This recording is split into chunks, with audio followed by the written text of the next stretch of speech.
Hi, I'm doing the spontaneous video and I'm sure you can guess the topic if you look at where I am. Because I'm not in my kitchen. I'm in my bedroom, sitting on my brand new mattress.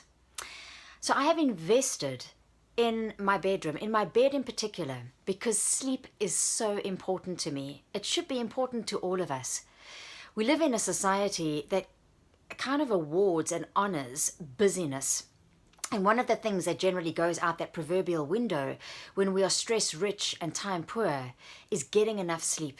So if you're like me, I'm a very light sleeper. I sometimes struggle with insomnia, and it feels like a continuous struggle. And I know that I really operate at my best when I'm getting 7.5 or 8 hours of good quality sleep. Now there's a whole range of things that you can and should be doing. We're just going to look at very simple basic things. When was the last time you actually invested in your bed?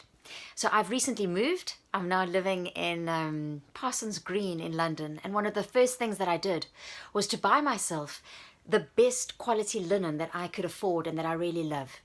Because when you get into bed, how you feel is incredibly important. So also considering the quality of your mattress. By the way, I've had a fantastic experience with Casper. I mean, their customer service is out of this world. And the quality of the mattress and their other products is just excellent. So I can highly recommend them. I recently wrote an article on LinkedIn and on my blog around one of the most important things to ensuring that you get a good night's rest.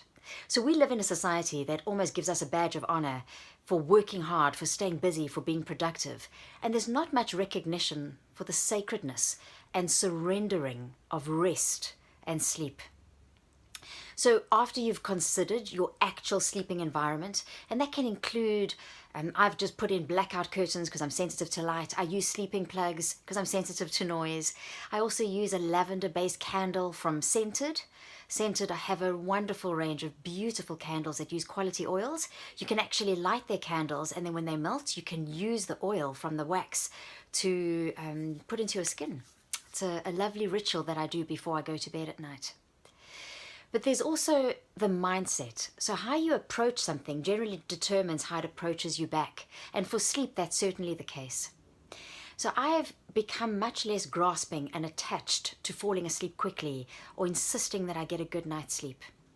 And how I've done that is when I get into bed, sure, I try and do all those other things right, like have a digital detox for 2 hours before I go to bed, dim the lights. I think about not having caffeine or alcohol too close to when I go to bed.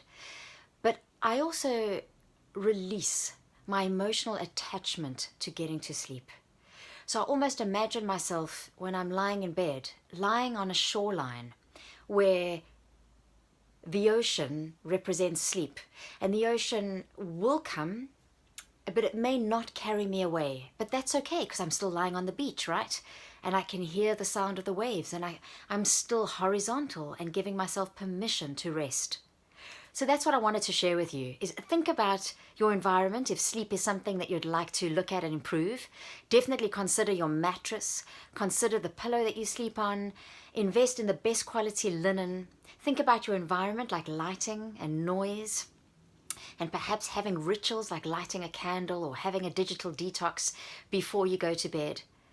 And then consider your mindset, and don't become overly attached to always having a good night's rest. Because even if you think you've been lying awake the whole night, chances are, and the research is showing, that you probably did actually get some sleep. There are great resources out there like Matthew Walker's book, Why We Sleep, and many others. Please contact me if you're interested in this topic, if you'd like to know about the resources I've discovered for myself, if you simply want to have a conversation around how possibly I could assist you around your sleep or other lifestyle habits. I'd love to hear your success stories. I'd love to hear your struggles. Collectively, let's build a community and approach to help one another to not only get a better night's sleep, but to consistently not give up our health while we're building wealth. I hope that you have a wonderful night's rest this evening.